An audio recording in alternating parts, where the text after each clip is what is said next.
ओम नमो भगवते वासुदेवाय नमो नमः। जय श्री हरि। पुरुषोत्तम मास की पावन कथा श्रृंखला में आप सभी का स्वागत है। आज हम सुनेंगे पुरुषोत्तम मास का 20वां अध्याय। शास्त्रों में कहा गया है कि अधिक मास में श्रद्धा पूर्वक कथा श्रवण करने से मनुष्य को भगवान श्री हरि की विशेष कृपा प्राप्त होती है। तो आइए भक्ति और श्रद्धा के साथ आरंभ करते हैं आज की पावन कथा। इस कथा में हम जानेंगे वाल्मीकि का दृढ़धनवा से पुरुषोत्तम मास के नियम वर्णन। सूत जी बोले, हे विप्रो, नारायण के मुख से दृढ़धनवा के पूर्व जन्म का वृत्तांत सुनकर पूर्ण तृप्त न होने के कारण नारद जी नारायण मुनि से पूछने लगे, हे तपोधन, दृढ़धनवा ने वाल्मीकि जी से क्या कहा, सो मुझसे विस्तार पूर्वक कहिए।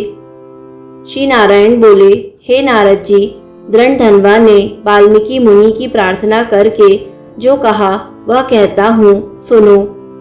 दृढ़धनवा बोले, हे मुने, मुक्ति चाहने वाले लोग पुरुषोत्तम मास का सेवन कैसे करें, किसकी पूजा करें, किस प्रकार करें, किस वस्तु का दान करें और उसके करने की क्या विधि है, यह लोक हितार्थ मुझसे कहो, क्योंकि लोक हितार्थ ही आप जैसे महात्मा पृथ्वी पर विचरते हैं।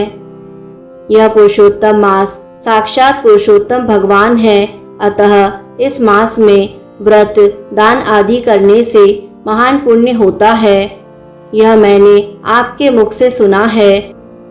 मैं अपने पूर्व जन्म के सुदेव नामक ब्राह्मण के वृत्तांत को सुनकर और इस मास के फल स्वरूप मरा हुआ पुत्र उठकर खड़ा हो जाने की सुनकर, हे ब्राह्मण, पुत्र शोक में अज्ञानवश निरंतर निराहार रहने से मेरा वह पुरुषोत्तम मास बीत गया और उसका यह फल हुआ कि मरा हुआ पुत्र जीवित हो गया। फिर मैंने हरि के मुख से सुना हुआ और अनुभव किया हुआ पुरुषोत्तम मास का पूजन किया। हे तपोधन, इस जन्म में मैं वह सब पूजा विधान भूल गया हूँ, अतः मुझे फिर से सुनाइए। वाल्मीकि मुनि बोले, ब्रह्म मुहूर्त में उठकर पर ब्रह्म परमात्मा का चिंतन करें, फिर एक बड़ा जल का पात्र लेकर नैऋत्य दिशा को गांव से कुछ दूर जावे। दिन में और सांझ समय कान पर यज्ञोपवीत लपेटकर उत्तर की ओर मुख करके पृथ्वी को घास से ढककर सिर पर वस्त्र लपेटकर मुख को बंद करके न थूके न बोले, इस प्रकार मल मूत्र का त्याग करें और यदि रात्रि का समय हो तो दक्षिण दिशा की ओर मुख करके करें। फिर उठकर दुर्गंधि दूर करने तथा शुद्धि के लिए लिंग पर 1 बार, गुदा में 5 बार, बाएं हाथ में 3 बार और दोनों हाथों में 10 बार तथा दोनों पांवों में 14 बार मिट्टी लगावे। यह गृहस्थी वाले को शौच की विधि है। इस प्रकार शौच करके मृतिका और जल से हाथ पांव धोकर शुद्धि करें। तीर्थ स्थल में हाथ पैरों की शुद्धि न करें। तीर्थ से पात्र में जल लेकर 1 हाथ भर का अंतर छोड़कर शुद्धि करें। पीछे तीर्थ में शुद्धि करें, अन्यथा अशुद्ध ही रहता है। इस प्रकार पुरुषोत्तम का व्रत करने वाला शौच कर्म करे। पश्चात गृहस्थ 16 अथवा 12 कुल्ला करे और पेशाब करने पर 8 व 4 कुल्ला करे। फिर उठकर नेत्रों को धोकर दातुन ले आवे और निम्न मंत्र को पढ़कर दातुन करे। आयुर्बलम यशोवर्चः प्रजः पशुव सूनि च ब्रह्म प्रज्ञां च मेघां च त्वयं नो देहि वनस्पते।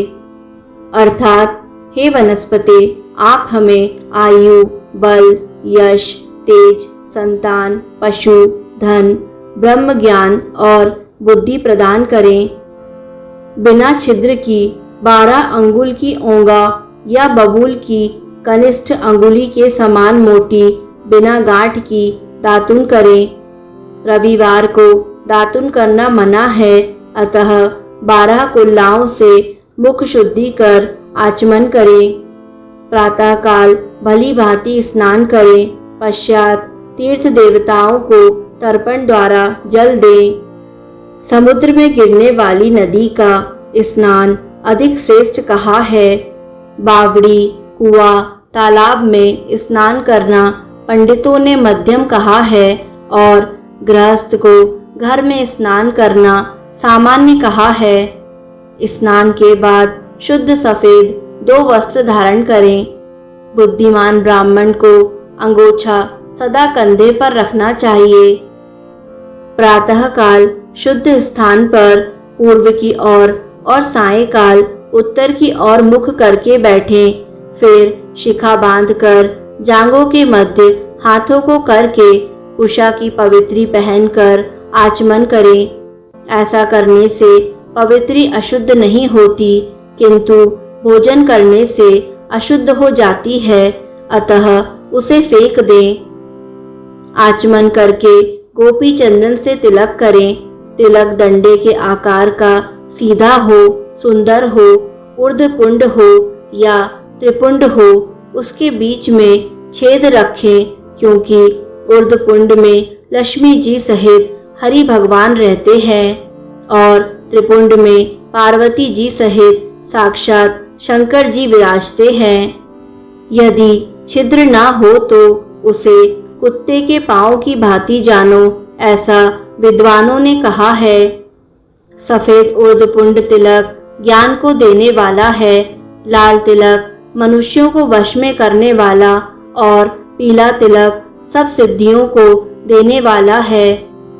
इनके अतिरिक्त अन्य प्रकार के तिलक ना लगावें। गोपी चंदन की माटी से शंख, चक्र, गदा, पद्म धारण करें। ये सब पापों को नष्ट करने वाला और पूजा का अंग कहा है।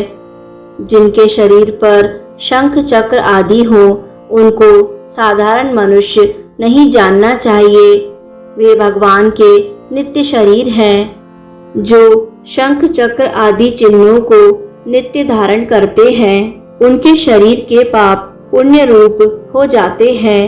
नारायण के आयुधों से जिनका शरीर चिन्हित रहता है, उनके करोड़ों पापों से युक्त होने पर भी यमराज क्या बिगाड़ सकता है।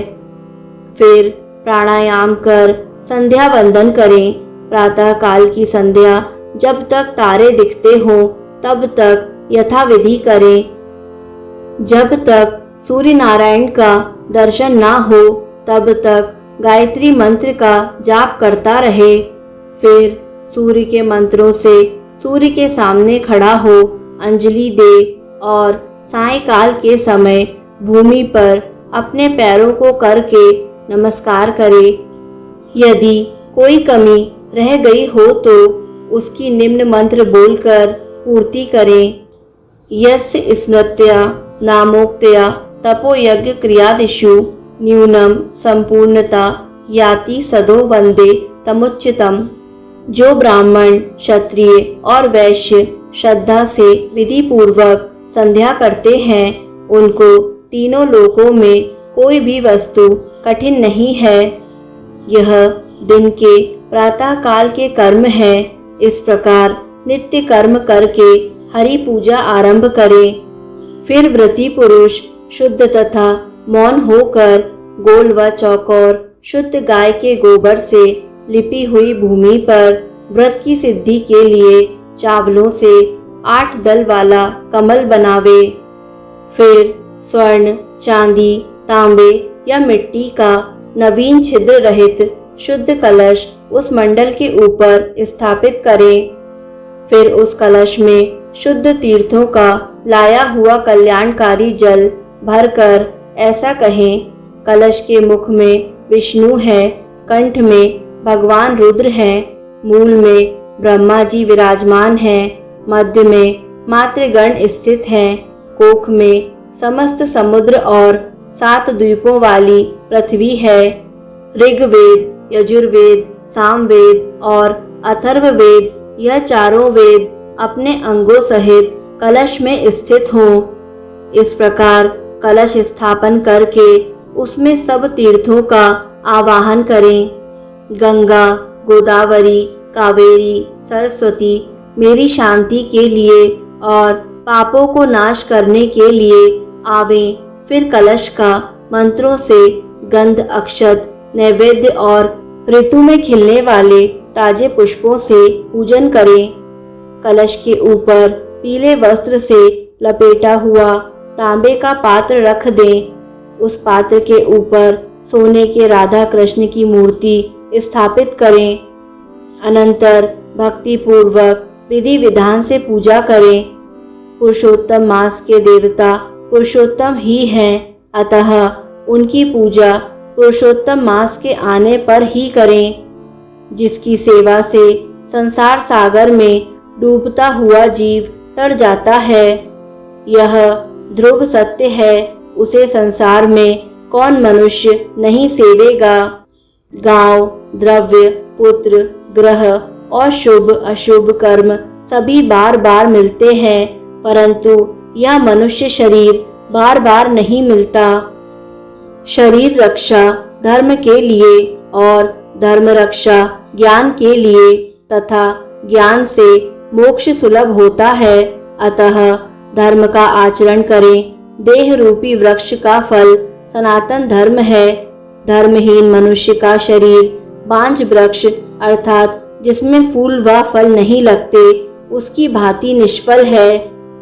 माता पिता, मित्र, स्त्री, पुत्र, भाई, द्रव्य आदि कोई सहायक नहीं होता, केवल धर्म ही सहायक होता है। वृद्धावस्था सिंहनी की भांति डराती है। व्याधियां शत्रु के समान पीड़ित करती हैं। फूटे हुए बर्तन से जैसे जल टपकता रहता है, उसी प्रकार प्रतिदिन आयु क्षीण होती रहती है। लक्ष्मी जल तरंगों के समान चंचल होती है। जवानी फूल की तरह क्षण भर में मुरझा जाती है। सांसारिक सुख भोग स्वप्न की भांति व्यर्थ है। द्रव्य और मन चंचल है। संसार के सुख नाशवान है। ऐसा जानकर विरक्त हो धर्म कार्य में तत्पर रहें। सर्प से आधा निगला हुआ मेंढक भी पुनः मक्खी खाने की इच्छा करता है। उसी प्रकार काल से ग्रसा हुआ जीव भी दूसरे को पीड़ा देने तथा धन के अपहरण करने की लालसा करता है। मृत्यु के मुख में गए हुए आयु वाले पुरुष को क्या सुख आनंदित कर सकता है। पशु को वध स्थल पर ले जाने पर उसका भागना निरर्थक है। जब धर्म करने के लिए चित्त प्रबल होता है, तब उस समय धन का मिलना सुलभ नहीं होता, और जब पास में धन है तब धर्म की ओर चित्त नहीं होता। जब धर्म कार्य में चित्त और धन दोनों होते हैं, तब उस समय सत्पात्र नहीं मिलता। जब इन तीनों चित्त, व्रत और सत्पात्र का मिलन हो जाए, तब बिना विचारे जो धर्म करता है वही बुद्धिमान है। बहुत धन होने पर हजारों प्रकार के धर्म कार्य होते हैं, परंतु पुरुषोत्तम मास में थोड़े ही द्रव्य से महान धर्म होता है। स्नान, दान और कथा में विष्णु भगवान का स्मरण होना, इतना ही सद्धर्म किया जाए तो वह महान भय से बचा देता है। जैसे गंगा ही तीर्थ है, कामदेव ही धनुर्धर है, विद्या ही धन है और गुण ही सौंदर्य है, वैसे ही सब मासों में साक्षात पुरुषोत्तम मास है। यद्यपि यह मास पहले सब यज्ञ आदि धर्म कार्यों में निंदनीय था, तथापि साक्षात कृष्ण भगवान के नाम के प्रभाव से यह पृथ्वी पर विख्यात हुआ। जैसे सब प्राणियों के पैर हाथी के पांव में समा जाते हैं, वैसे ही सब धर्म और कलाएं पुरुषोत्तम में विलीन हो जाते हैं। जैसे गंगा जी के समान सब नदी नहीं होती, ऐसे ही कल्प वृक्ष की भांति सभी वृक्ष नहीं होते। जैसे पृथ्वी पर चिंतामणि के तुल्य अन्य रत्न नहीं होते, गौओं में कामधेनु के समान अन्य गौ नहीं हो सकती, राजा के समान अन्य पुरुष नहीं हो सकते, वेदों के समान अन्य शास्त्र नहीं हो सकते, वैसे ही पुरुषोत्तम मास के समान कोई पुण्य काल नहीं हो सकता। पुरुषोत्तम मास जैसा कोई मास नहीं है, इसके देवता पुरुषोत्तम भगवान ही है। अतः श्रद्धा भक्ति से पुरुषोत्तम भगवान की पूजा करें। शास्त्रों में निपुण शुद्ध सत्यवादी वैष्णव ब्राह्मण आचार्य के द्वारा ही पूजा करावें। अंतःकरण में होने वाले काम, क्रोध, मोह, लोभ, मद, मत्सर रूपी बड़ी मछलियों से अत्यंत गंभीर वेग वाले इस संसार सागर को जो लोग लांघना चाहें तो इस भरतखंड में आदि देव पुरुषोत्तम की ही विधिवत पूजा करनी चाहिए। इसी के साथ पुरुषोत्तम मास के 20वें अध्याय की कथा यहीं पूर्ण होती है। यदि आपको यह पावन कथा पसंद आई तो कमेंट में जय श्री हरि अवश्य लिखें। कल पुनः सुनिए पुरुषोत्तम मास का अगला अध्याय। जय श्री हरि। ओम नमो भगवते वासुदेवाय।